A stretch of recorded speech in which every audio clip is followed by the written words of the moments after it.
नमस्कार, मैं हूं शिवांगी। आप सबों का स्वागत है बिहारी मीडिया में। तो चलिए जानते हैं आज की 15 बड़ी खबरों को विस्तार से। बिहार के इन शिक्षकों को बकाया सैलरी देने का रास्ता साफ, नीतीश सरकार ने जारी किए 251 करोड़। बिहार के यूनिवर्सिटी और कॉलेजों में शिक्षकों एवं अन्य कर्मचारियों का अटका हुआ वेतन अब जल्द ही मिल जाएगा। नीतीश सरकार ने शिक्षक एवं अन्य स्टाफ की सैलरी के लिए विश्वविद्यालयों को अनुदान के तौर पर 251.56 करोड़ रुपए जारी किए हैं। इस अनुदान से विश्वविद्यालय अपने कर्मचारियों को बीते 2 महीने से बकाया वेतन का भुगतान करेंगे। शिक्षा विभाग की ओर से शुक्रवार देर शाम अनुदान राशि जारी की गई। विभाग की डायरेक्टर रेखा कुमारी ने अपने पत्र में कहा कि विश्वविद्यालयों के कर्मचारियों के लिए वित्त वर्ष 2023-24 के लिए 1132.05 करोड़ रुपए का अनुदान मंजूर हुआ है। बिहार में पंचायत उपचुनाव जल्द, 1400 से ज्यादा पद हो गए खाली, तैयारी में जुटा निर्वाचन आयोग। बिहार में पंचायत उपचुनाव जल्द होने वाले हैं। राज्य निर्वाचन आयोग इसकी तैयारियों में जुट गया है। राज्य में पंचायत प्रतिनिधियों ने खाली पदों के लिए जल्द ही उपचुनाव कराए जाएंगे। इससे सबसे अधिक पंच के पद रिक्त है। पंचायत उपचुनाव के लिए मतदाता सूची का पूर्ण निरीक्षण चल रहा है। लोगों से दावा और आपत्ति मांगी गई है। मतदाता सूची को अंतिम रूप देने के बाद राज्य निर्वाचन आयोग उपचुनाव की तारीख का ऐलान करेगा। अधिकांश पद पंचायत प्रतिनिधियों की असामयिक निधन के कारण खाली हुई है। पटना जिले में 103 पदों पर उपचुनाव होना है, जिसमें सबसे अधिक पंच के 75 पद है। वार्ड सदस्य के 21 और पंचायत समिति सदस्य के 3 सीटें खाली है। सरपंच के लिए भी 3 पद रिक्त है। अधिकारियों का कहना है कि जिन इलाकों में पंचायत उपचुनाव होना है वहां मतदाता सूची को अद्यतन किया जा रहा है। यदि किसी मतदाता की मृत्यु हो गई तो सूची से उनका नाम हटाया जा रहा है, जबकि 18 वर्ष के नवयुवकों के नाम मतदाता सूची में जोड़ने का काम किया जा रहा है। अगले 24 घंटे में कम होगा मॉनसून का जोर। आज 18 जिलों में भारी बारिश का अलर्ट। बिहार में झमाझम बारिश का दौर जारी है। बीते 24 घंटे के भीतर प्रदेश के 18 जिलों में 33 जगहों पर झमाझम बारिश हुई। शनिवार को भी कई जिलों में बारिश की चेतावनी जारी की गई है। हालांकि शनिवार से राज्य में मानसून संबंधित गतिविधियों में कमी आने वाली है। रविवार से 5 दिनों तक बारिश के लिए वातावरण में अनुकूल नहीं है। ऐसे में तापमान में बढ़ोतरी से उमस और गर्मी बढ़ सकती है। मौसम विभाग के पूर्वानुमान के मुताबिक रविवार को किशनगंज, अररिया, सुपौल, सीतामढ़ी, पश्चिमी चंपारण, पूर्णिया व मधुबनी जिलों में अति भारी बारिश की आशंका है। वहीं पूर्वी चंपारण, शिवहर, समस्तीपुर, कटिहार, मधेपुरा, मुजफ्फरपुर, दरभंगा, पटना, सारण, नालंदा, बेगूसराय में भारी बारिश के आसार है। उत्तर बिहार के अधिकतर जिलों में और दक्षिण मध्य व दक्षिण पूर्व भाग के जिलों में अनेक स्थानों पर हल्के से मध्यम स्तर की बारिश होने की संभावना है। भागलपुर रेलवे स्टेशन पर होंगे 7 प्लेटफॉर्म और 8 ट्रैक। मास्टर प्लान में हुआ बदलाव। भागलपुर स्टेशन पर नया प्लेटफॉर्म और रेलवे ट्रैक होने के बाद ट्रेनों के खुलने और बाहर से आने वाली ट्रेन को जगह के लिए इंतजार नहीं करना होगा। यही नहीं, इसके अलावा यात्रियों को ट्रेन पकड़ने में भी आसानी होगी। प्लेटफॉर्म की संख्या बढ़ने के बाद लोगों को हर प्लेटफॉर्म पर ज्यादा जगह मिलेगी। ट्रेन से उतरने या चढ़ने के दौरान भगदड़ या भीड़ की स्थिति से नहीं गुजरना होगा। वर्तमान में 2 और 3 नंबर प्लेटफॉर्म पर यदि कम पैसेंजर भी उतरते हैं तो लोगों की मुश्किलें बढ़ जाती है। एफओबी पर जाने के कारण कसमकस की स्थिति हो जाती है। इसके कई बार लोग सीढ़ियों से गिरकर चोटिल भी हुए हैं। इस बाबत मालदा डिवीजन के डिविजनल रेलवे मैनेजर विकास चौबे ने बताया कि प्लेटफॉर्म नंबर 2 और 3 की चौड़ाई बढ़ाने को लेकर डिजाइन प्रस्तावित किया गया है। मास्टर प्लान अंतिम चरण में है। हरी झंडी मिलते ही काम शुरू हो जाएगा। भारी बारिश से खोले गए कोसी बैराज के 31 फाटक, उफान पर आ गई नदियां। अररिया में बाढ़ का खतरा। पिछले कुछ दिनों में लगातार हो रही बारिश से कोसी सीमांचल की सभी नदियां लबालब है। कोसी बैराज के 21 फाटक खोल दिए गए हैं। कोसी नदी का डिस्चार्ज 2 लाख क्यूसेक के पार करते ही प्रत्येक घंटे डिस्चार्ज प्रस्तावित किया जा रहा है। कोसी के अभियंता अलर्ट मोड पर आ गए हैं। कई बिंदुओं पर दबाव बढ़ गया है, जहां बाढ़ संघासनात्मक कार्य कराए जा रहे हैं। शुक्रवार सुबह 6 बजे कोसी बैराज पर कोसी का जलस्तर 1,82,810 क्यूसेक रिकॉर्ड किया गया। बिहार शिक्षक नियुक्ति परीक्षा दूसरे के बदले परीक्षा दे रहे 11 संदिग्ध पकड़े गए, पटना से एक गिरफ्तार। बीपीएससी की ओर से 3 दिनों तक 24 से 26 अगस्त तक चलने वाली शिक्षक भर्ती परीक्षा का शुक्रवार दूसरा दिन था। दूसरे दिन परीक्षा कड़ी सुरक्षा के बीच शुरू हुई। इस क्रम में विभिन्न जिलों से 11 सस्पेक्ट पकड़े गए हैं। ये सभी दूसरे के बदले परीक्षा देते हुए पकड़े गए हैं। इसकी जांच चल रही है।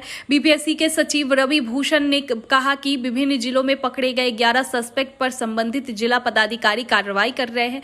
प्राथमिकी दर्ज कर दी गई है। दूसरे दिन भाषा विषय की परीक्षा हुई। ये प्राथमिक, माध्यमिक व उच्च माध्यमिक के लिए अनिवार्य व क्वालिफाइंग है। इसमें 8.10 लाख परीक्षार्थियों को शामिल होना था, लेकिन उपस्थिति 70 से 75% रही। इसके लिए सभी 38 जिलों में 860 परीक्षा केंद्र बनाए गए थे। भाषा विषय में 75 अंक हिंदी व 25 अंक अंग्रेजी से पूछे गए। परीक्षा देकर निकले अभ्यर्थियों ने कहा कि हिंदी व अंग्रेजी के ग्रामर के सवाल को कठिन बताया।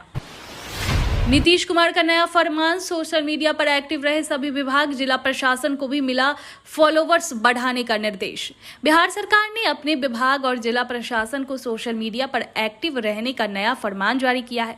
इतना ही नहीं, सरकार इन विभागों को जिलों के सोशल मीडिया अकाउंट पर फॉलोवर्स की संख्या बढ़ाने का निर्देश जारी किया है। इस संबंध में अधिकारियों को ये जानकारी दे दी गई है। इसको लेकर सूचना और जनसंपर्क विभाग ने सोशल मीडिया पर कम सक्रियता को लेकर कई जिला प्रशासनों से स्पष्टीकरण मांगने का फैसला किया है। इसी के तहत सरकार की तरफ से आदेश जारी किया गया है। बताया जा रहा है कि सरकार की तरफ से ये फरमान जारी किया गया है कि राज्य के अलग अलग विभागों को फेसबुक, एक्स और व्हाट्सएप सहित विभिन्न सोशल मीडिया मंच पर राज्य सरकार की उपलब्धियों और कल्याणकारी योजनाओं पर प्रकाश डालने के लिए कहा गया है और अधिक सक्रिय होने का भी निर्देश दिया गया है। पीएम मोदी का बड़ा ऐलान, कहा जहां उतरा चंद्रयान 3 उसका नाम शिव शक्ति। चंद्रयान 2 की छाप वाली जगह तिरंगा पॉइंट। 23 अगस्त को मनाया जाएगा नेशनल स्पेस डे। बेंगलुरु को इसरो कमांड सेंटर में कल पीएम मोदी ने वैज्ञानिकों से मुलाकात की। इस दौरान पीएम ने वैज्ञानिकों को संबोधित करते हुए कहा कि बड़ा ऐलान किया है। पीएम मोदी ने ऐलान किया कि जहां चंद्रयान 3 उतरा वो शिव शक्ति पॉइंट और जहां चंद्रयान 2 की छाप है वो तिरंगा पॉइंट कहलाएगा। उन्होंने तीसरा ऐलान ये किया कि अब से 23 अगस्त को अब हर साल नेशनल स्पेस डे के रूप में मनाया जाएगा। पीएम ने कहा कि जिस स्थान पर चंद्रयान 3 का मून लैंडर उतरा है उस स्थान को शिव शक्ति के नाम से जाना जाएगा। सीएम नीतीश कुमार का बड़ा निर्णय, राज्य में पहले से अधिक पावरफुल होंगे बीडीओ। बिहार में अब प्रखंड स्तर पर सभी विभागों को अधिकारियों को मिलकर एक समन्वय समिति बनाने का फैसला लिया गया है, जिसमें प्रखंड के बीडीओ को समष्टि समिति का सदस्य सचिव बनने के साथ कई अधिकार भी दिए गए हैं। इसको लेकर बिहार सरकार की तरफ से आदेश जारी कर दिया गया है। बिहार सरकार की तरफ से जारी आदेश के अनुसार राज्य के अंदर अब प्रखंड स्तर पर सभी विभागों के अधिकारियों को मिलाकर एक समन्वय समिति बनाई जाएगी। इस समन्वय समिति की बैठक हर माह बुलाई जाएगी। इसमें सभी भागों के पदाधिकारी की उपस्थिति अनिवार्य होगी। कोई पदाधिकारी बिना सूचना के बैठक में मौजूद नहीं होता है तो उसकी रिपोर्ट सीधे डीएम और मंत्रिमंडल सचिवालय को दिया जाएगा। चिराग का चाचा पर छल का प्यार, कहा उचित सुरक्षा दी जाए। आगामी लोकसभा चुनाव से पहले चिराग पासवान और उनके चाचा के बीच विवाद होने लगा है। हाल ही में केंद्रीय मंत्री पशुपति पारस को जान से मारने की धमकी मिली। इस बात पर चिराग चाचा के लिए प्यार जगा और कहा कि केंद्रीय मंत्री को इस तरह से धमकी मिलना बेहद चिंता का विषय है। मैं बिहार सरकार के साथ केंद्र सरकार से भी आग्रह करता हूं कि उनकी सुरक्षा के लिए जितने उचित कदम उठाए जाने की जरूरत है उतना जरूर उठाया जाए। बिहार शिक्षा भर्ती के सवाल रहे कठिन, जाने कितने नंबर वाला हो सकता है पास। बीपीएससी की ओर से गुरुवार को ली गई शिक्षक नियुक्ति परीक्षा के सवाल काफी कठिन रहे। समसामयिक सवालों को हल करने में अभ्यर्थी को काफी मशक्कत करनी पड़ी।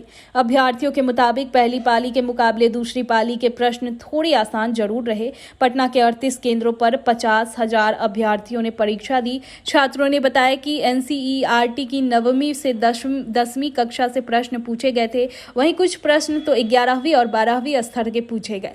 पहली पाली में गणित व इतिहास से 22, भूगोल से 12, विज्ञान से 26, अर्थशास्त्र से 2 और रीजनिंग से 8 सहित अलग अलग विषयों के सवाल पूछे गए। पहली पाली में अभ्यर्थियों को गणित और इतिहास के सवालों को हल करने में काफी मुश्किल हुई। दूसरी पाली में गणित और रीजनिंग मिलाकर 25 प्रश्न थे। परीक्षा विशेषज्ञ डॉक्टर एम रहमान और विपिन सिंह ने बताया कि सामान्य वर्ग का कट ऑफ 60 से 65, ओबीसी के 60 से 65, 62, ईबीसी पुरुष का 60 तक, तो सामान्य श्रेणी की महिलाओं का कट ऑफ 58, ओबीसी के 50 से 55 और ईबीसी का 38 से 52%, जबकि एससी एसटी वर्ग का 45 से 48 के बीच रहने की संभावना है। इंडिया टुडे सी वोटर के सर्वे से देश के मिजाज समझे तो इससे यही लगता है कि यहाँ सीटें बिल्कुल पलट गई है। एनडीए को बड़ा झटका लगा है। दरअसल सर्वे में बिहार में सीटें पलट गई है। 2019 में जिस एनडीए को 39 सीट आई थी, इस बार उसकी सीट कम होती दिख रही है। यहाँ बता दें कि उस समय सीएम नीतीश कुमार एनडीए के साथ थे। इंडिया टुडे सी वोटर्स में जो भी सीटों का आंकड़ा आया है उसमें माने तो इंडिया गठबंधन के खाते में 26 और एनडीए के खाते में 14 सीट जारी है। यानी 2019 को लेकर यह आंकड़ा देखा जाए तो पूरा मामला पलटता हुआ नजर आ रहा है। जाति गणना के सभी आंकड़े सार्वजनिक होंगे। नीतीश कुमार बोले बिहार पूरे देश में रोल मॉडल बनेगा। बिहार में जाति आधारित गणना के सभी सार्वजनिक किए जाएंगे। सीएम नीतीश कुमार ने शुक्रवार को ये घोषणा की है। उन्होंने कहा कि बिहार की जातिगत सर्वे पूरे देश में रोल मॉडल बनेगा। राज्य में गणना का काम पूरा हो चुका है। प्रगणकों द्वारा इकट्ठा किए गए डाटा की पोर्टल पर एंट्री भी कर दी गई है। अब डाटा का विश्लेषण किया जा रहा है। इसके बाद रिपोर्ट तैयार की जाएगी। सीएम नीतीश ने कहा कि सभी आंकड़ों को सरकार सार्वजनिक करेगी। इससे पहले भी कर्नाटक और राजस्थान में जातिगत गणना हो चुकी है, लेकिन वहां आंकड़े सार्वजनिक नहीं किए गए थे। सीएम नीतीश ने शुक्रवार को कहा कि मीडिया से पटना में बातचीत करने के दौरान कहा कि हम सभी जाति आधारित गणना पूरे देश में रोल मॉडल बनेगी। अब तो कई राज्यों में इसकी मांग उठने लगी है। बिहार सरकार सभी आंकड़ों को सार्वजनिक करेगी। सीएम ने कहा कि कुछ लोगों ने जाति आधारित गणना में रोड़े अटकाने का काम किया, ये सभी को पता है। बता दें कि अभी सुप्रीम कोर्ट में जाति गणना पर रोक लगाने की मांग वाली याचिका विचाराधीन है। पटना हाई कोर्ट इसे हरी झंडी दे चुकी है। तेजस्वी यादव बोले शिक्षक बहाली के बाद अब स्वास्थ्य विभाग में होगी 1.40 लाख पदों पर भर्ती। बिहार के डेप्यूटी सीएम तेजस्वी यादव ने बेरोजगार युवाओं के लिए बड़ा बयान दे दिया है। उन्होंने कहा कि बीपीएससी की शिक्षक बहाली पूरे होने के बाद स्वास्थ्य विभाग में बड़े पैमाने पर भर्ती की जाएगी। राज्य में करीब 1.40 लाख स्वास्थ्य कर्मियों की नियुक्ति होगी। तेजस्वी ने संकेत दिए कि शिक्षक भर्ती प्रक्रिया पूरी होने के बाद इस पर काम शुरू होगा। उन्होंने दावा किया कि महागठबंधन सरकार इसी कार्यकाल में 10 लाख लोगों को नौकरी देने के वादे को पूरा करेगी।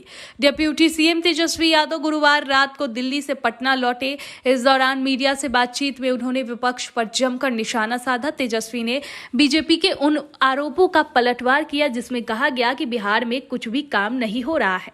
डिप्टी सीएम ने कहा कि बिहार में बहुत काम हो रहा है। पिछले चुनाव में हमारा मुद्दा बेरोजगारी था। हमने 10 लाख लोगों को सरकारी नौकरी देने की बात कही थी।